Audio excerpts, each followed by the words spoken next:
Hello， 大家好，宠粉的仪态又来了。最近流行一个词儿叫做炸裂式演技，用来形容演员情绪突然爆发，或者人设一下子反转，前后形成较强烈的反差。但是这种大开大合的表演往往很考验尺度，拿捏好了那叫演技炸裂，拿捏不好就是用力过猛。这个度有时候连老戏骨都把握不好。今天咱们就一起来看看那些演戏时不小心用力过猛的演员，看看谁最让人意外吧。正在热播的新剧《风起陇西》，除了剧情之外，演员的演技尤其被关注。作为男主角的陈坤首当其冲，他的演技一直备受认可，但在剧中一些镜头却被指用力过猛。比如在第一集的末尾，他饰演的男主角陈宫讲述自己所面临的困境，腹背受敌。但眼下最可怕的是，曹魏的间谍竟然深入司文草的心脏。这段大镜头的戏份中，陈坤的眼神中委屈、无助、惊慌等多种情绪掺杂在了一起，很有代入感。但加上挤眉弄眼的表情，就有些用力过猛了。怎么办？尤其是画面给到的还是大镜头，让人有种脚趾抠地的尴尬感。好在类似画面不多，其他戏份中他的发挥还是很稳定的。在《风起陇西》中饰演柳莹的杨颖也曾是用力过猛大军中的一员，他的瞪眼式演技在网络上已经自成一派。那张他们不会听你解释的表情包更是广为流传。少爷，他们不会听你解释的。一直以来杨颖的演技都有争议，不过她的进步也很明显。在《摩天大楼》中，她饰演的钟美宝戏份虽少，却成为了亮点。那个男人的到来让女孩多了一个弟弟，而在此之前，他的出现曾被观众认为是毒点，劝退不少观众。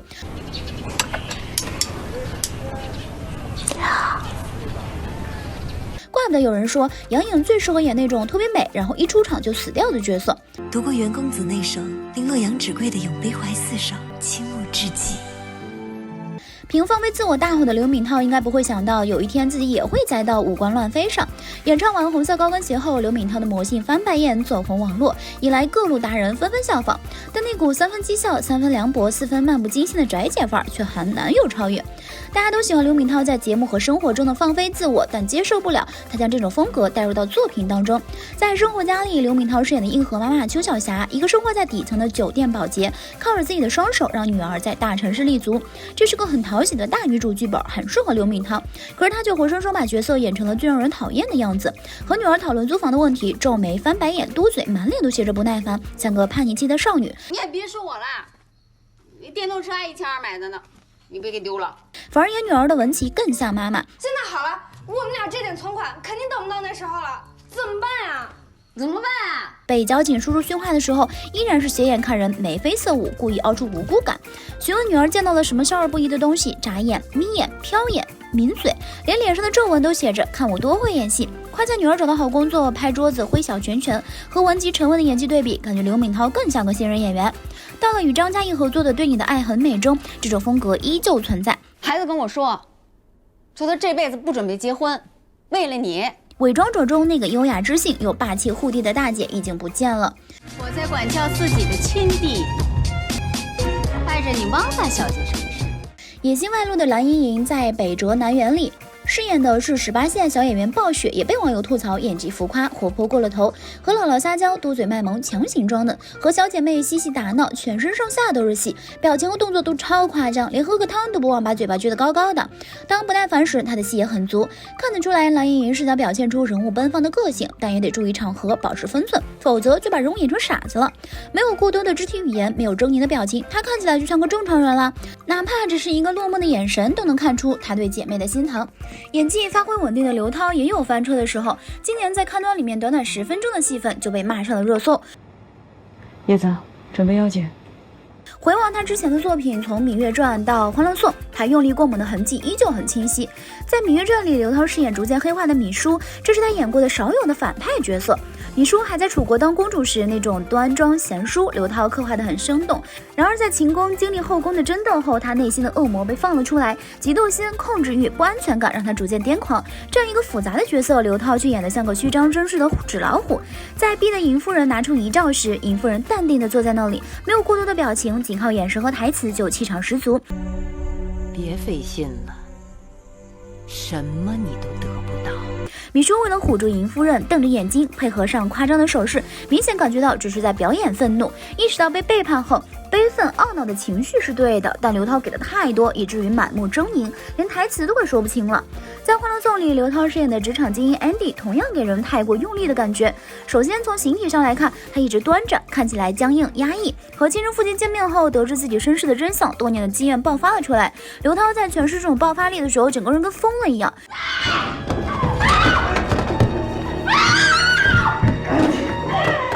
刘涛的资源很好，演技也有，只是在演冲突性强的戏份时容易收不住。和他搭档的杨烁也没有收住，习惯性的挑眉痞笑，配上低沉的声线，说的好听点是行走的荷尔蒙，说的难听点就是在招蜂引蝶。不领情 ，OK。要是穿的再骚气一点，戴上耳钉，令人洗不掉的油腻就更加明显了。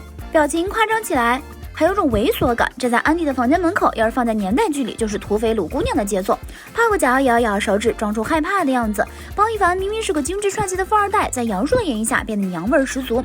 一个大块头的男人要装萌卖傻，实在有点辣眼睛。大江大河里，正直和憨傻的雷东宝，可比这一类油腻霸总顺眼多了。不是妈，你别忙活了，我饭还没吃呢。拿下《我就是演员》第1季冠军的周一围，在《绣春刀》《红色》《我不是药神》中的表现都很棒。然而到了创业时代，他就有点收不住了。他在剧中是一位野心勃勃、不择手段的创业者。为了凸显人物奸诈阴险的特点，他诠释角色的方式是用夸张的肢体和表情，让很多观众吐槽油腻。和上司发生冲突时，为了表现豁出去的反击，他一边瞪着眼睛，一边胡乱脱衣服。哪怕是和朋友喝酒，他全身上下都写着做作，一板一眼说台词的方式，仿佛在演舞台剧。和员工讨论工作时，那神情好像要把人吃掉一样。去掉夸张的肢体和表情后，周一围的演技才更让人信服，也更贴近生活。陈立农在《赤狐书生》里演的傻书生，大多数情况下发挥还是很不错的，但是说台词时，至于把五官拧成麻花吗？皱眉、挤眼睛、吸鼻子，每个字儿都感觉充分运用嘴唇每一块肌肉，有种浮夸的感觉。要说浮夸，还得是在炮火中乱窜的周也。大喘气，眼神惊恐的他看起来不太聪明的样子。他明明可以是少年的你中一个眼神就让人恐惧的反派未来呀，怎么换个角色就走极端了呢？吴昕在深夜食堂里吃泡面的片段和周也不相上下。也正是加入这个女子团体，于是他们就被店里的客人称为。注意力全被他的五官拉跑了。同样五官乱飞的还有吴谨言，凭借《延禧攻略》中的黑莲花魏璎珞爆红后，吴谨言演技备受认可，但在后续的作品中，他的演技却屡屡被吐槽。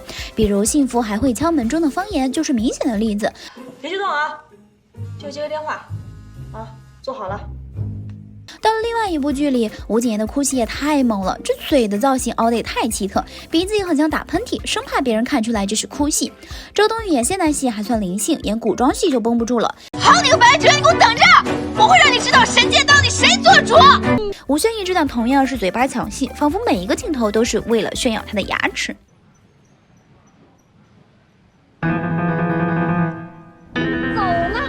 这么用力过猛，真的大可不必。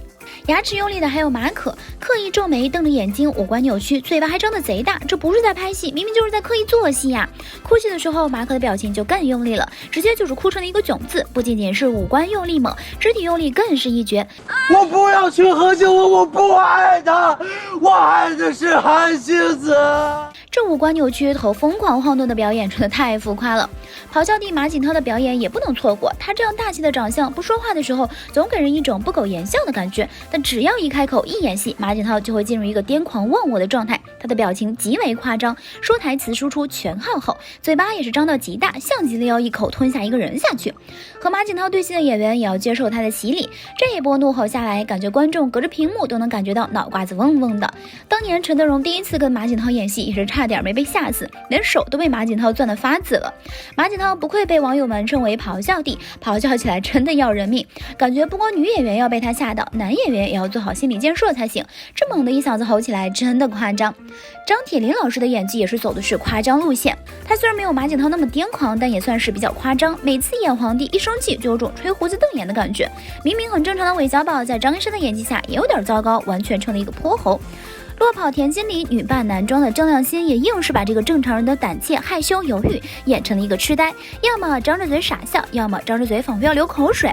你还知道哪些用力过猛的演员？欢迎在评论区留言告诉姨太哦。好了，今天的视频呢就分享到这里啦。如果喜欢四姨太的视频，就请多点好关注，四姨太每天都会更新精彩娱乐资讯哦。